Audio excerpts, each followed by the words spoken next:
Hello, hello, hello, and welcome to this juicy conversation. How do I know it's juicy and it hasn't even happened yet? Well, because today we are hanging out with the amazing Summer McStravick. I'm going to tell you all about the Queen of Flow in a moment.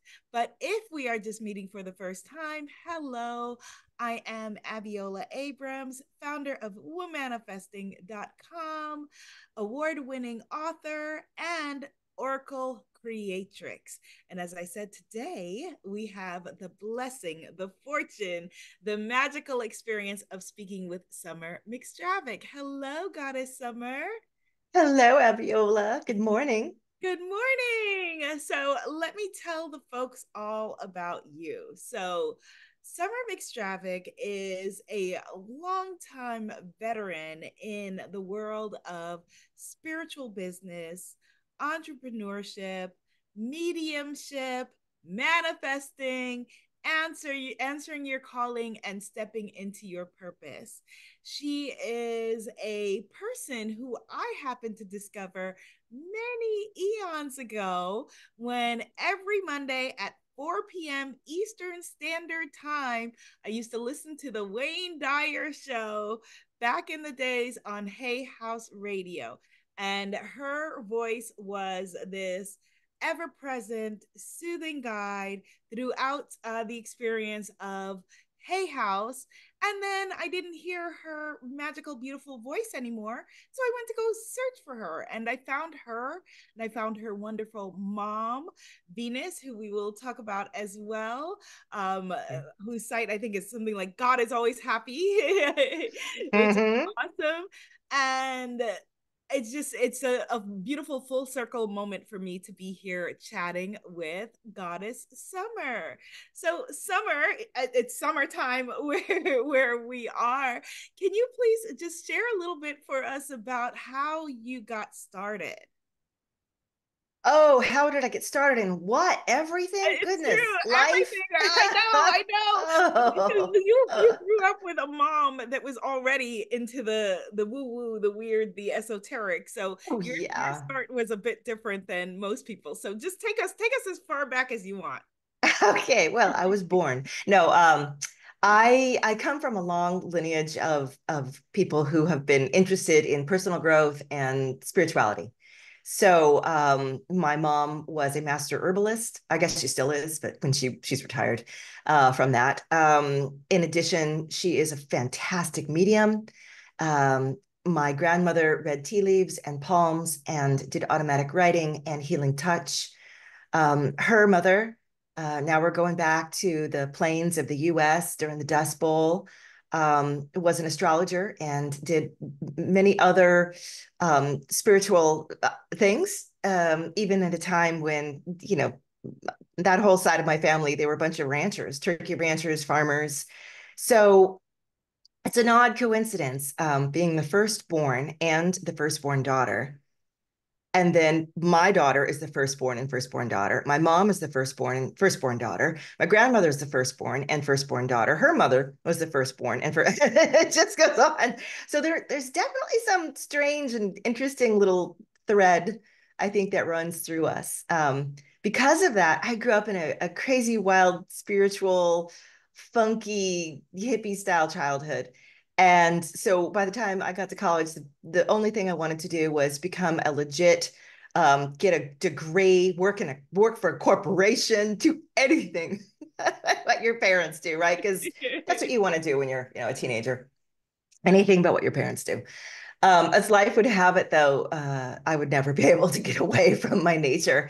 And, long story short, I ended up working for Hay House, like you mentioned, Hay House Publishing, not even thinking I would ever come back into this world other than just doing art and design and, being their art director. But eventually, they tapped me to head up their division in audio, which was just at a time when podcasting and webinars were very first coming out.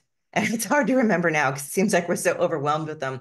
But there was a time when there were no podcasts and webinars were few and far between, like crazy. What is that? Something live coming, streaming? What?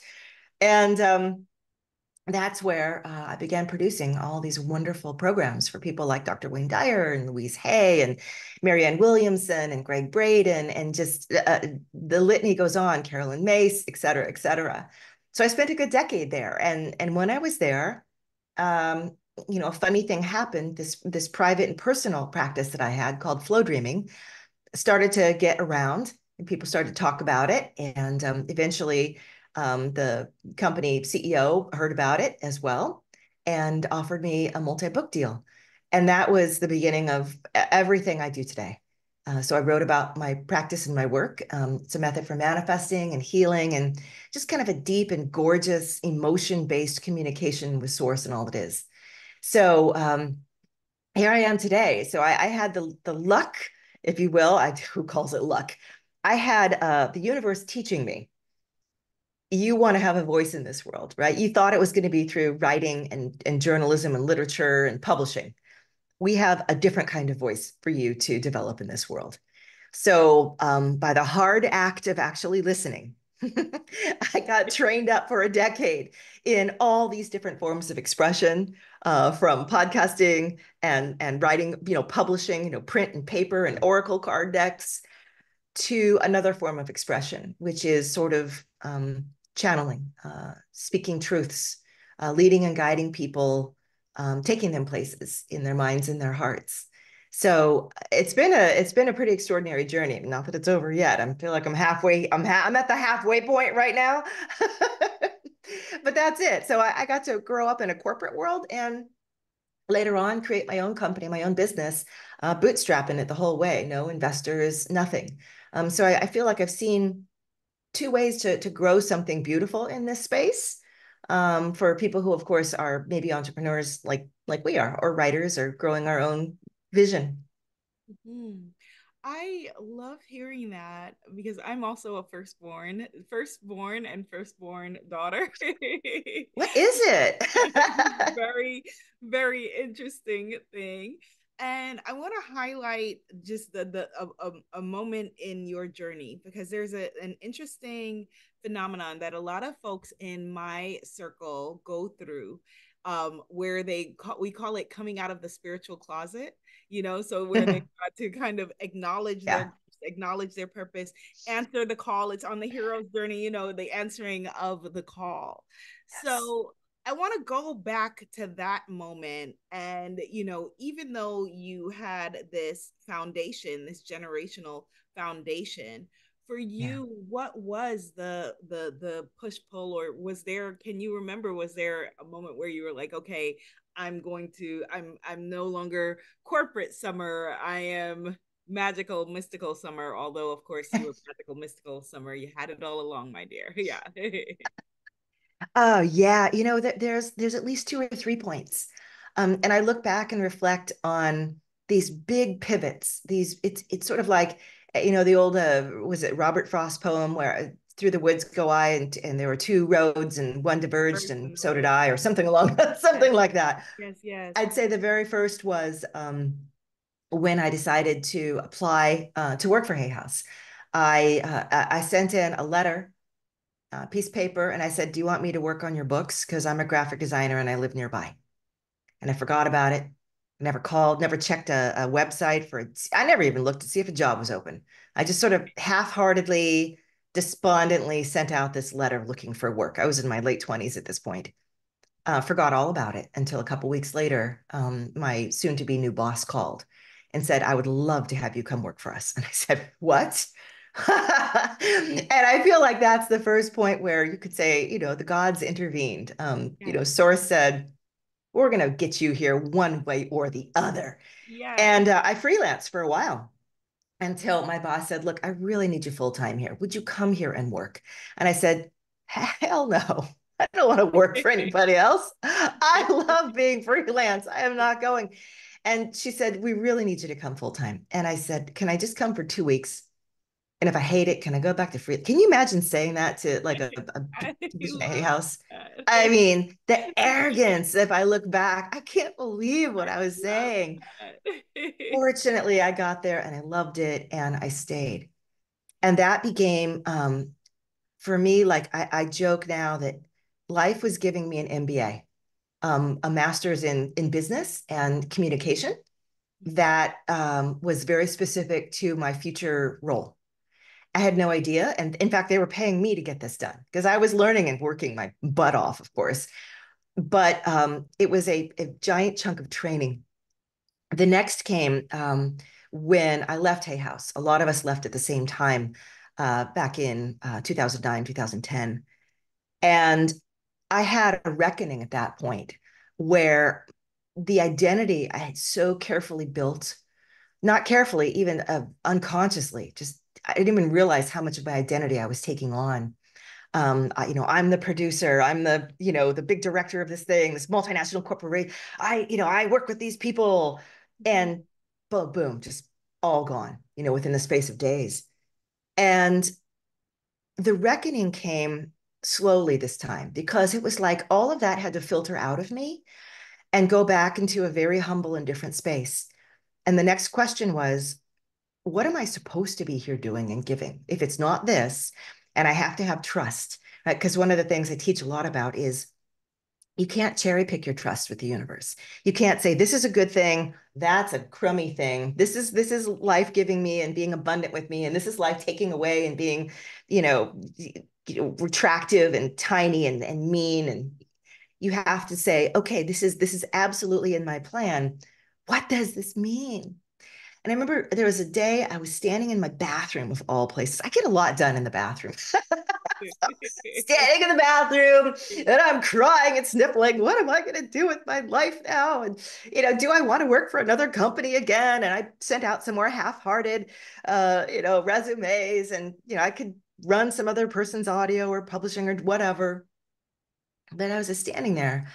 It was almost like I could hear, it wasn't almost like I did hear communication. And it said, look, if you don't work with the gifts that we've given you, we've just wasted so much on you. Ooh, I just got chills. Oh, yeah. And that was like, well, smack talk, like, oh, really? Okay. But they needed to get through to me, and humbling me and sort of chastising me that way reached me. And they said, look, you can't be embarrassed about this. You can't act like you don't think this is important. The most unique gift you have, the one that will impact the most people, which by the way, you keep saying you want to do, is the one that you're refusing to fully own. That for some reason is still embarrassing, or still it's going to make you look weird, or you're going to be judged. And I said, yeah, but look at all the people I've just worked with. I'm not even like, we're levels apart. And the answer again was, as long as you keep saying that, you will be. Well, like when do you step?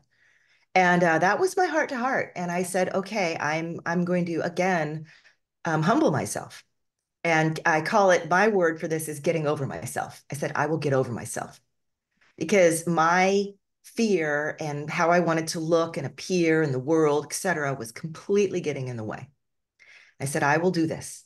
And if this is right, I assume I'm going to be helped with this. And then boom, boom, boom, boom, boom, boom. I grew flow dreaming and my brand and just everything. And it was huge. It was huge. That is so powerful. I think that, one of the things that, despite people calling themselves spiritual entrepreneurs, I think a lot of times there's this gap where people don't remember that you don't have to do it all yourself. You don't have to figure it all yourself. You don't have to have the whole roadmap in front of you. And so, because when you started, and correct me if I'm wrong, but when you were using even the language of coach, which now is ever present and everywhere, online courses, which exist everywhere, they didn't like this. There was not language around this. This did not exist. It was not a thing. So, Yeah. how did you know what to do? How is spirit, how is source guiding you? Like this step, and how are you listening? How are you receiving the guidance? How are you listening? You know, give us take us into the nitty gritty. It's the same way I do, even, I mean, now, obviously. If I'm talking back then, it was this idea of we had this fancy new animal called the internet, and it could do these amazing things if we could only figure out how to make it do it. And there was, I think, one or two other online radio stations, but they were mostly like, talk radio, like AM talk radio stations that were figuring out how to stream on the net. And I remember Reed, actually, the CEO, one day he said, "I want to stream on the net. I want to do a radio station." And I said, "Great." Let's do it. And he's like, "Go figure it out." I said, "Okay, sure." But the listening of it, it's for me, I'm always asking, what is the right medium? What is the right way to present something? And sometimes it's a book. Sometimes it's an audio book. Sometimes it's an Oracle deck. Sometimes it's a webinar. Sometimes it's a multi-length class. Yes. For me, I'm always grabbing onto one essential concept that I feel like I have something to say. And then I puzzle through. It's like flipping through, a bunch of old records. Which is the right vehicle? How does this want to be expressed? How does it want to express itself? Because we're at a point now where there are so many potential forms for any of our communication to go into. I mean, it's mind boggling. Like I said, a book, an audiobook, an Oracle deck, a webinar, an on demand class, a live presentation, a reel, multiple broken up. I mean, like on and on and on and on. Yes. So, one of the things I do is I ask, like, how does this need to be presented? Who does it need to be presented to? And that begins the conversation of how I'm going to create or present some of my knowledge into the world. I'm also listening to, where do people go? I mean, now if we're going to get more into kind of a business aspect here, but there's one crowd who says, do what everybody's doing right now. Everybody's doing online courses. You need to do them. Or everybody's selling stuff on Amazon. You need to do that. Like, okay, but that's not how I'm listening. Instead, for instance, I know that a lot of people I work with are on Instagram and to some degree Facebook still. They're not on TikTok because the people that I work with are generally around my age and they've had 20 years of exposure typically to spirituality at this point. They're a sophisticated group. And where they hang out, I hang out too.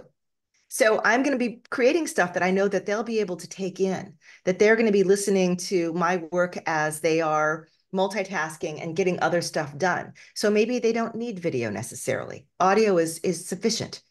So I'm always sort of listening and asking. I know I'm deviating from the question you asked, but It's perfect. that's how I choose, the forms of expression. And likewise, the things that I choose to teach about, like my core teaching, of course, is flow dreaming, right? Mhm. But I just recorded a multi-length course on the Mercury retrograde and Mhm. how to navigate the energies, not from the standpoint of a astrologer, because I mean, every astrologer can talk to you about that. But I discussed it from the standpoint of a manifester and an energy worker. How do I utilize the energy of this planet? How do I utilize the energy of this space so that I don't get just whacked around by it? So I decided the best form for that was to break it up into little pieces into a course that's very easily digestible that you can come back to again and again. How do I know? I don't know. But I do know that that's something that people are continuously talking about and that there's a gap there that no one has really spoken into that I wanted to fill. So I'm listening to what I'm hearing and what I feel like the world is needing to kind of I don't know, experience next. It's a two-way street, what I think up and what I'm given. Beautiful communication, a spiritual communication. I have a mentor who many years ago taught me that same framework for. I had asked him a similar question. How do you know what's a novel? And he was a musician. How do you know it's a novel? How do you know it's a musical piece? How do you know? And he said, ask the work. Let the work speak to you, and it'll be exactly what it needs to be. And I do that to this day. I would love to talk about the business. So let's talk about Mhm. business. A lot of folks who are listening have the challenge of, they have this work that they want to put into the world, this purpose that they want to put into the world. And then the framework has to be business. So they're kind of reluctant entrepreneurs. While, Yeah. because it's like, okay, we didn't wake up and say, okay, necessarily, okay, I'm going to be an entrepreneur. It's like, okay, I have this calling, have this thing or these things that I'm called to do.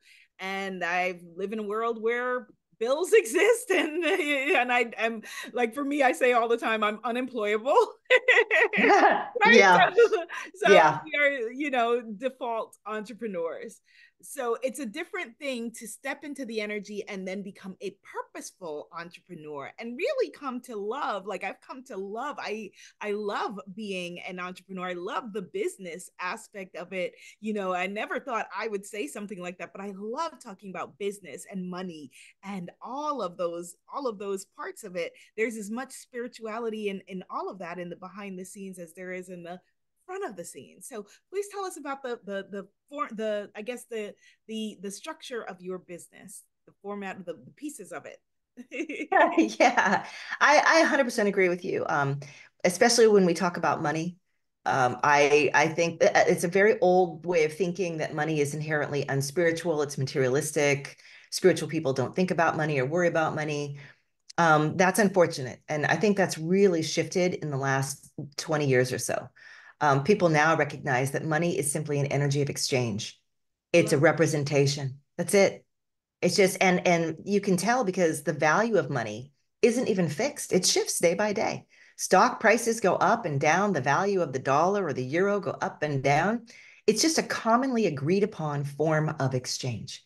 it. So what are we exchanging? Our lives, our time, our art, our vision, our output, our labor. That's what we're giving. And then we're turning it into this thing called money. And without enough money, we don't have the ability to continue putting out the best parts of ourselves. So a lot of people have become trapped in these positions where they can do a good job. They're getting paid and they're getting raises at least, or cost of living raises, and their basic needs are met, but it's not enough because they know what they're giving isn't the best that they could give. Like I said, when my flow had a conversation with me and said, you can do all of these things, but why are you not doing the one that is most unique, that's most valuable and most rare? Why are you standing in your own way from that? When we are talking about building a brand or building a business, and I work with a lot of people who have a solid day job and I hate to call it side hustle because I don't think you have to hustle like that. Something beautiful that they love that they want to birth. Let's put it like that. Yes. I'm like, look, you can keep your day job as long as life continues to give it to you, and you can do them both comfortably and lovingly. If you're getting a flow, I call it a cushion. Life is cushioning you. It's giving you enough to cover your bills and your expenses. That said, is that really enough? And the answer is no. I need to write this book. No, I need to start this energy healing business. Beautiful. It's not an all or nothing thing. Start it, begin it. The first part of growing something for me is not necessarily going out and mastering the business end of things. And a lot of people do that. They run out and they get business coaching and, I learn how to grow my list and do all these businessy things. And then they get stalled and stuck. They don't do anything with it. I can't tell you how many people I've talked to like that. They'll come to me, they're like, I've been through 2 business coaches already. And I'm like, and why would you go to another at this point? Can you Right. you've got the skills. There's something else going on. So I always look at it like the first thing that we're tackling is, do I have a right to give this? Do I feel that I'm the person who should be giving this? Do I feel that what I'm giving is of great value? And this is right into you, the queen of self-worth. When you are doing something that I call self-selecting, what you're saying is, sure, a lot of other people are doing this, and a lot of other people are doing it better than me. But at some point, every single one of them chose themselves and said, the world doesn't see me, even Dr. Wayne Dyer. There was a point when nobody looked at him and thought he was anything, before he wrote his books, and he was just a regular guy, just doing stuff. I don't even know what his first jobs were, never even asked. Yeah. But then along the way, he said, I have words to speak. I'm going to select myself, and I'm going to believe in this and what I do, and then the world can validate me whenever they're ready. So we're waiting for the world to validate us first and say, we are worthy of doing this. Oh, you should do this. Oh, you're so good at this. Most people are just going to go along their merry way. They're not going to look at us and say that. But when we start saying that and exuding that and showing up like that and offering like that, that's when people stop, turn their heads and go, you're right. You are special. You are something. I want some of that. Can I have that? Can I get a reading from you? Can I get a and that's how the world starts to respond. So the inner peace for me always has to come first. So when I started flow dreaming and working with clients, I first began by writing a book. That was the basis for it because it was just given to me essentially. From there, I had to work a little harder, right? I did a podcast. My podcast is going strong 20 years. So I've done 20 years of free teaching every single week, over and over. So the amount of give has been really big. But from my perspective, as an exchange of energy, even though I'm not getting money necessarily back each time I record a podcast, I'm creating what I think of as an energetic stockpile of give. So if I look at it like a bank, every time I'm giving out, whether or not I'm getting an actual dollar back from it, I'm cha-ching, putting another energetic dollar, a dollar of exchange in sort of like my universal bank account. It's up to me. How do I want to retrieve that when I'm ready to retrieve that? It's probably, I mean, it's not coming through the podcast because I'm still not paid for the podcast. I've never sold ads even. So instead, it might be somebody listens to the podcast and then says, I love you. I've been listening to you. You've been in my earbuds for the last 6 months. What else do you have? And then they will walk into what I call an ecosystem. My ecosystem is I have a little bit of something for everyone here. I have $10 flow dreams you can purchase, which are these, energy activation kind of meditations, audios to manifest. And I say, if that's what you want to start with, go for it. That's where you are in your journey. Someone else says, no, I want to work straight with you. What have you got? And I say, I've got a year-long program. Come in and we will transform your life. What are you ready for? So in essence, even though I'm still giving to them, now the exchange is starting to come back. So I look at it like I create, and certainly not everybody starting out can do this. I've had time to build this. In the beginning, I had a very small and simple outlay. I had 5 CDs. CDs. That's how old it is. CDs. 5 CDs that later became downloadable MP3s that now are just, downloads that you can listen to on your app. And I just started walking people through. And then I just did live classes, small classes of live people, not even through Zoom. We did it on the telephone. I mean, so simple that you would think, oh, that's too simple. I need to be fancier. I need to look better and be more professional. You don't. You don't. If you're serving and giving great information, it can be through any format. Half the time when I do sessions with people, I ask if we can turn the cameras off because I need to go into my place. And seeing is too much visual distraction for me. And everyone's like, cool. I'm like, yeah, it's like old school telephones. Remember those? And many of us do. We spent hours on them as teenagers, never seeing the other person. Yes. So that's the ecosystem that you begin thinking about. What do I want to create and who do I want to create it for? And I always like to say you need to have some things that are free. You need to have some things that are very low priced. And of course, from a nitty gritty standpoint, people will call those, lead magnets and so forth. I don't look at it so clinically. I look at it like, what's the best taste somebody could have of what I do? And that is not a throwaway ebook for me. The best taste they could have is me doing a flow dream with them so they can feel the power of it. And that's why I give away a couple flow dreams to everybody who comes in. Immediately, I'm like, you got to go feel this. And from there, then they get to open up the entire cupboard and go, whoa, there's 300 more of these? What? I'm like, yeah. And I've created all these courses. And so, I give this big buffet table essentially to people to pick from. But start simple. I would say to anybody, especially if you have a full-time job, start simple. Create some simple things that people can use to taste your work and get places where people can learn and hear and experience you. And I do say get people on your mailing list, right? Even if younger people don't necessarily open their emails as much anymore. But it's much more, for me, it's always been much more of an intimate way to exchange than a DM or a message on my phone. Email is intimate. It's I select you and I'm taking the time to write to you a real letter. And if you've ever remember writing letters to friends when you were younger, little notes or whatever, it's intimate. So email lists are the best way I think to start.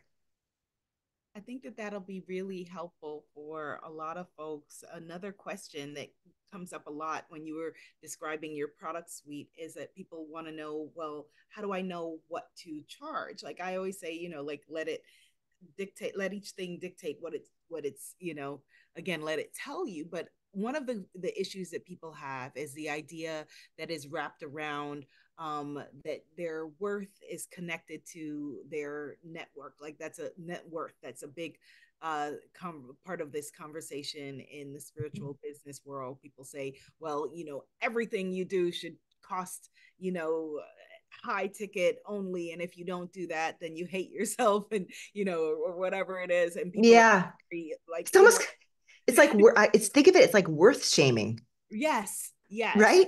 yes, Worth shaming, birth which is shame, if I'm not charging $500 for this, I must not have high self-worth. Like, right. wait a minute, that is the backward message. That's the Yes, opposite. yes, absolutely, Yeah. absolutely. Please talk about that. Let's talk about that, and then the numbers, and just Yeah. that when it comes to the energy exchange, Uh, right, a $10 item versus a $250 item versus a $5,000 item, and if you hate yeah. yourself if everything costs a certain amount or doesn't. Yeah. I think a lot of things come into play here because on the one hand, if we feel like we're spiritual people who are here to help the world, we're like, then we can't overcharge the world. So I better charge as little as possible because there's so many people who could not afford it, and I don't want to take more than I give. That becomes the first conversation that many of us have. And it springs from a couple of places. One, the concept that you're taking more than you're giving means that if you have that feeling inside you, then you do need to look at your self-worth. Yes, Because how do you know that your, $100 that you're charging is and what you're giving is not worth it? Really? I mean, that is a basis because that's why a lot of people keep, constantly undercharging and or give away their work for free. yes, And at a certain point, if you know that you have a value, like I am ready to do this in a way that sustains me, sustains my family, I need to make 1,500 bucks extra money a month off this. If I can, then I can keep doing this. And not only that, I can grow it. I can invest in a website. I can invest in this. I can invest in that. I can get more out. Then you need to start charging. On the other hand, um, I always feel like I want to offer things to people at all different levels. A person who pays me $1,500 for a multi-hour session is usually somebody who, one, is looking for someone who they feel is worthy of that. So they have expectations going in. I don't want somebody who's this is their very first session and they're just practicing and they've never done this before. They're like, I want an expert.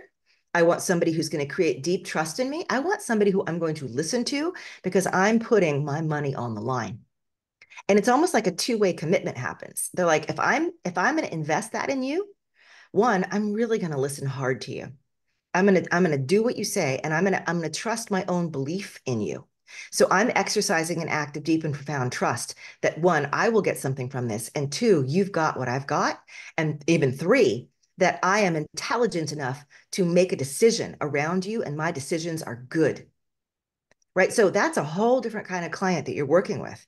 And those are typically pretty high performing people if they've reached that sense of um, trust within themselves. And they're looking for people who can serve them at that level with that authority. On the other hand, you have people who are, I don't really know if I'm worth this. I don't really know if I can do this. I don't really know if this will work for me. I don't really know much about you.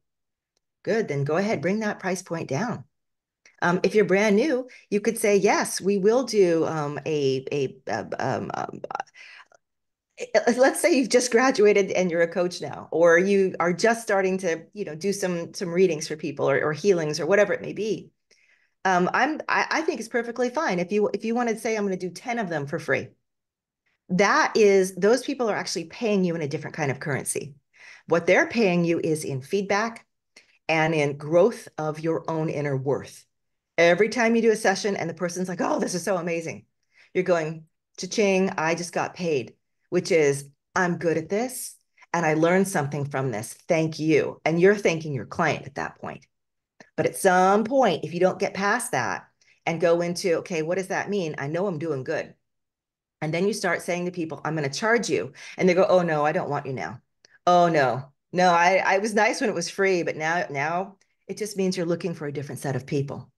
Just Yes. like I said, that you've got that $1,500 client, and then you got the people who want it for free. And then you have the people who are like, I'll pay you a couple hundred.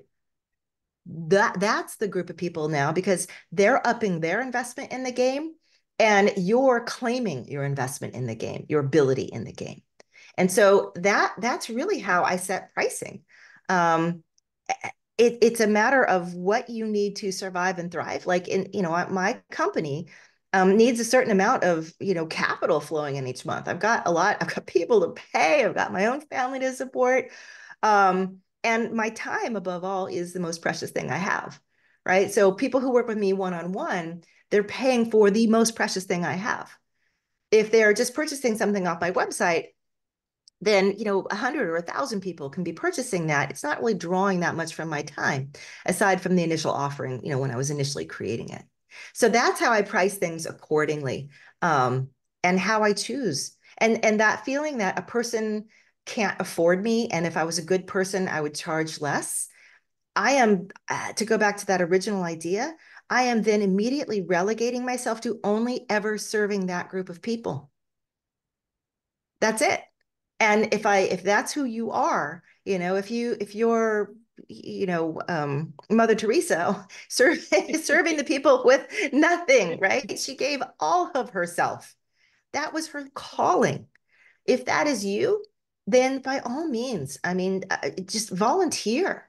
Volunteer at church and do volunteer counseling. Do that because that's you. But if you need it to be able to sustain yourself or your family, and you want to start progressing and start serving different layers of people who have more and they want to exchange, then you have to start upping it until you reach a level where you feel like this is good.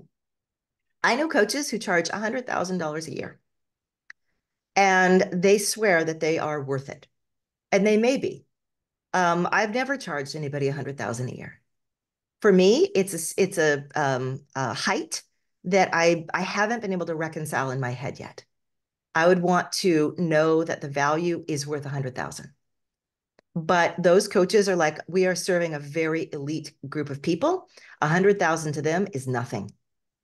I'm like, I kind of get that, but I don't have the ego self right now to sustain that in me. I don't know what you've got. No judgment here, but I don't have it. So you're gonna find your ceiling, but hopefully your ceiling will keep growing. Maybe in 5 or 10 years, I'll be like, I'm charging 100,000 now, Abiola. Guess what? I can do it. My value is worth it. But it's important. Your value will change inside yourself too, Yeah. especially as your sense of, I don't know, ability and vision and who you want to serve continues to escalate. And it may not go forever. It may top off. It may just hit a level and you're like, this is good. I like it here. So Well, it's subjective advice, but I think it's how I navigate. you just brought me to another question. That is, I think that that's such an important, just a lot of gems in there. Um, so is Mm-hmm. millionaire summer? Well, let's talk about, okay, so summer, so before summer, whatever we call before summer, corporate summer maybe. So corporate summer, is $1 million summer energetically who you thought that she would be? And what is the difference, if there is, energetically between corporate summer and millionaire summer? Oh, great question. So corporate summer identified with the people around her and let their light made her feel good and big and important, and her role and position, as a position of power. with a lot of authority in the kinds of things she wanted to create and the workshops she wanted to develop. So a lot of her authority and sense of self was coming from external validation. And that was, I think, the biggest difference. Million dollar, multi-million dollar Summer, Mhm. her authority, it's all right to say it. Yes. If you can't say your worth, Yes. that's something I've had to train myself to do because as a woman, especially, I've had to like downplay always. Oh, I don't have that money. Oh, that's braggy. Oh, that's, and yet I hear all these other coaches, especially business coaches. I did 12 million this year. I did. And, part of us are like, I want to be like you. And the other part's like, ew. So I still play in that arena. I can easily tell you that Flow Dreaming is a multi-million dollar company at this point. Yay. But yay! But I've worked hard for 15 years to get it there. So We don't need the, I don't need the caveat. That's the thing, right? We feel like we see, and have to justify. that's a We don't perfect need and that. honest example Yes. of, like I said, I still wrestle with that because I'm still learning to outgrow uh, that need to play small and hide a little bit and dim my light a little bit and not stand in, yeah, I did this. Yeah, I made this. What do you want to know about it? Yes. But I would say that the wealthier Summer, slide around that one, the wealthier Summer that I am now, my validation comes from what I've produced. All the people that I've worked with are kind of nestled in my heart. All the people that I've one-on-one coached and mentored over the years, watching them make leaps and gains, that has flowed into me. And yes, they've said thank you, you're wonderful, blah blah. But the long lasting thing is it's come into me, and I recognize now that when I'm making something, it is intrinsically of wonderful value, not because of who it's going to reach or what the response is going to be to me. I'm making something of intrinsic value. And the direction that that flows from is, and then I'm going to send it out, and the right people are going to open their eyes to it because they're going to be energetically aligned. So I know that they'll be the right people. And if they're the right people, of course, they're going to like it. So I'm the one generating the value and then having it, responded to from coming there. It's sort of like flipping the direction, if it will. Before it was all the cool stuff gave me that feeling, by being in the position and everything. So it just turned. It turned. So I know we're way over time, but I have one question left. We're It's way fine. over time. Way over time. But this question just came up when you were talking. Did you have to consciously do specific work around money blocks or beliefs, or was it just in aligning with the flow? Yeah, actually, I did. I really did. And like what you just saw me do, that's me continuing to work through. Um, if you are never, if you stop continuing to work through something, no matter what it is, you bottom out then, right? So I will be continuing to work through my money conversations, and maybe next year I'll say to you, here's how much I made and here's how much I'm making. And I'll feel not like that, like the way I just said it, like rah, rah, right? I have to shake that. And I have to be like, this is what I'm capable of, and this is what I do, and this is what my, company is worth right now, and etc. The first time though that I encountered it was I had been doing flow dreaming on my own, I'd say for 3 or 4 years. And I had raised my prices to a certain, point. It was a couple $100 for a class. It's like 2012 or something, pretty substantial. And I had a couple of programs running, moderately, everything very moderately priced. I think the most I was charging was like $300 or something. And I had a friend who later became a major business coach. And she started working with me. And she said, Summer, you are sitting on a gold mine. Why aren't you monetizing this? And I'm like, well, all the reasons I gave you. I mean, this is an act of service. I just want people to learn about it. I'm not at that point yet. I'm still in a space of growing and developing my voice and my work. And she said, no. She said, shut down every single program you have. And I said, wait, what? All these little income streams that I've been patiently developing, she said, shut them all down, every single one. I said, I can't do that. She said, do it. Then she said, start a higher price program. I want you to start a high price program. And back then, a decade ago, high price was, I think, 500 or something a month. And so I said, okay, gulp, I'll do this. And that was for me an act of faith and trust, because I basically shut off all of my income at that point. But what it did is it forced me to no longer rely on those smaller income streams as a crutch. And it forced me to fully embrace the value of charging more and then stepping into the more and giving more. And that's when I created Me School, which was my flagship program that I ran for 10 solid seasons, almost a decade. And what ended up happening is that 500 a month, I was flooded with, I mean, just flooded. I think the first time I ran it, maybe the first time, the second time I ran it, I had more than 900 people call for a query session, like an informational session about what is this and should I join? And what it showed me was that, remember how I said, like, you move from serving one level to another level? So many people were hungry for that next level of what I had. And they were just waiting and waiting and putting up with and paying for the lower level of service that I was giving them. Once I shut that off, they said, thank God. now you're going to give us the good stuff. And I was like, I guess I am. Okay. But it was true, because that set me on a 10-year journey of deeply developing a personal growth boutique mystery school, and transformed more than 1,000 lives easily over that time, who just came to the doors of this boutique program. So yeah, I had to actively do that. And I've reminded myself of that ever since. If I'm going to offer something now that's of greater value, I think the highest right now that my coaching is $18,000. And sure, I could make it 25. And in fact, sometimes some years I actually have made it 25 when I've been super compacted and my time has been so tiny. I'm like, I can only take 6 people, guys. Like, I don't have time for anymore. 18 for me is a number that's very comfortable, because it attracts a layer of people who are looking at that as investment money. And they are looking at it like it's not going to drain my entire life savings. In fact, this is going to bump me up in my work or my profession, or it's going to help me grow my company. That 18K will be made up, if it's not within a year, 2 years, 3. And if they come in with that expectation, I match it. I'm like, you're right. That's what we're going to do.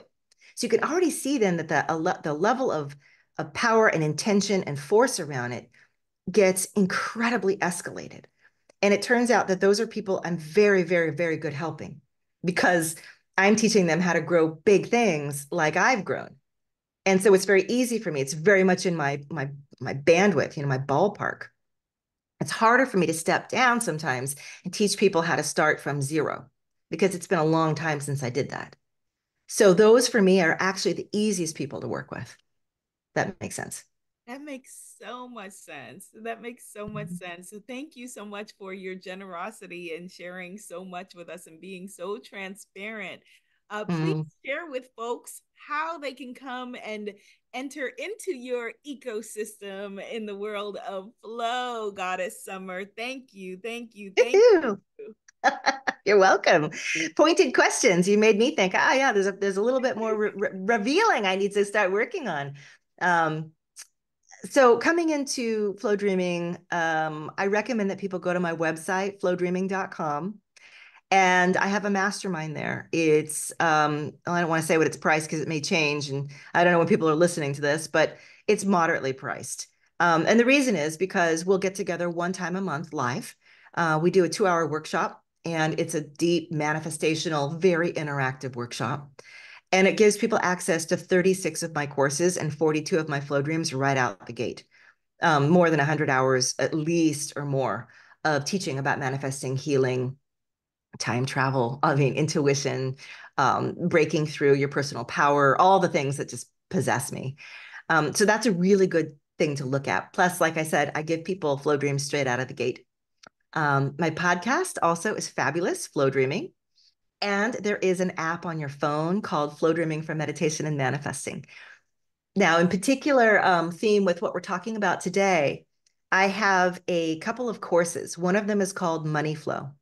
It's a three-part course that breaks people through their money blocks, puts them in a position of healing, and then puts them in a position of growth.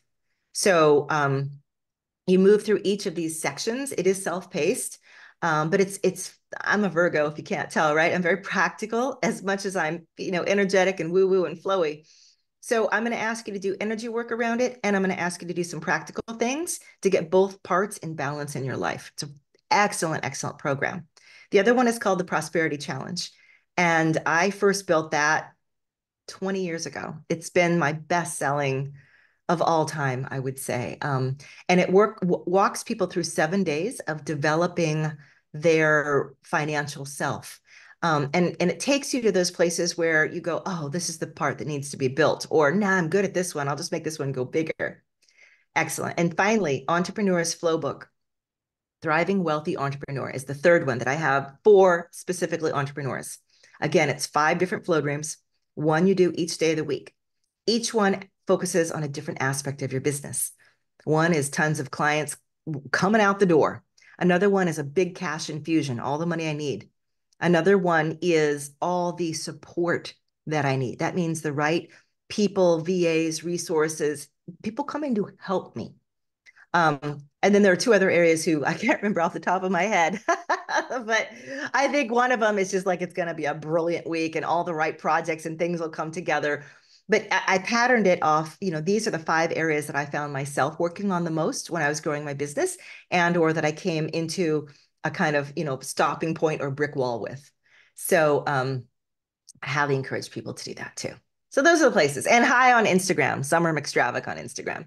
Yay, Summer McStravick on Instagram. You are incredible. Goddess Summer, thank you for hanging out with me a full on hour, exactly an hour. I love and Yeah. appreciate Oh you my so gosh. much. I Yeah, didn't even it's been an realize. hour. It didn't feel like it at all. At Oh all. no. Thank you. Thank you. Thank you so much. And for you who are listening, definitely check out the resources that Summer generously shared with us. You can come and play with me at womanifesting.com. So, like manifesting.com, but womanifesting.com. I'm also throughout social media at Abiola TV. And you can find, if you go to richgoddess.club, you can find the Millionaire's Mind Switch Kit. Millionaire's Mind Switch Kit, along with the Inner Child Wealth Rehab. So let's get our abundance into the hands of the light workers, the change makers, the way showers, so that we can make this world into what it deserves to be and what we deserve it to be. Blessings on blessings on blessings, everyone. See you next time. Listen to you next time. Hear you next time. Bye. Thank you, Abiola. Thank you. This was wonderful. I will share with you graphics when it goes live. This was magical. I probably will post this within the next 2 weeks. Okay. My birthday is next week, so I'll try to do it before then because I go into like a deep dive. Leo, daughter of a Virgo here. Ah, A deep dive ah. here a little bit with my birthday, so I will try to get it up this week. Oh, well, happy birthday. What day is it? It's the 29th, July 29th. Ah, my brother's is the 28th, so I Oh, got you. my cousin is the 28th. It's wonderful. I adore Yeah. you. Have a beautiful, beautiful day. I'll send you graphics to share and all of that. This was Thank wonderful. you. Great. Oh, good. Yeah, Yeah. I hope I didn't talk too long. We went No, for an hour. Now I no, feel no, bad. no, no, no, no, no, no. Every single Okay. drop was a gem. This was a masterclass. I think that it was really valuable. And I don't think Yeah. that it's what people can get anywhere because there's a lot of, and much love to everyone wherever they are in their journey. But there are a lot of podcasts with people going, I'm 21 and I just graduated. Let me share with you how to revamp and change your whole life or whatever it is. So Nah. it was great to talk to you. Yeah, yeah.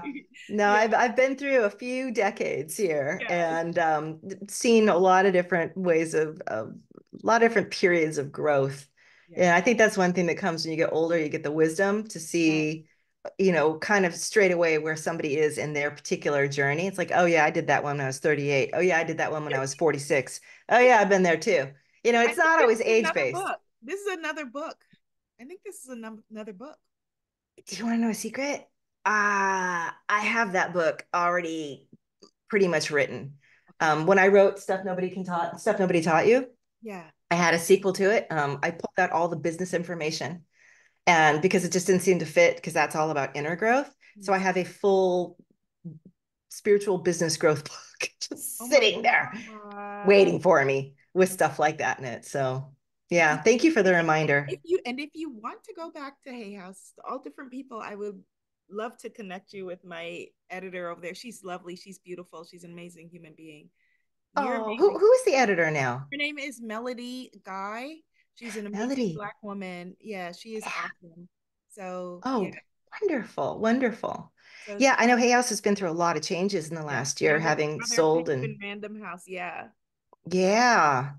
Um, I'll have to talk. I have an agent, so I have to kind of go through her. But Yeah. yeah, I don't know if Hay Meditate. House would take Meditate. me or not. I think they would. They have a lot of like those like big like business guys, like Hmm. Lewis Howe and like all of those like big business guru guys. Like they have a lot of those big Yeah. Brandon Burchard and all of those folks. Sage. So yep, they've got all those Hmm. folks. So think about it. Think about Oh my. Well, like I said, it. I've hit another pivot point, so we'll see what I end up doing. Oh my gosh. Okay. We'll be All there. right. Blessing to have you. Okay. You too. Thanks, Bye. Abby. Thank you. Have Bye. a beautiful day.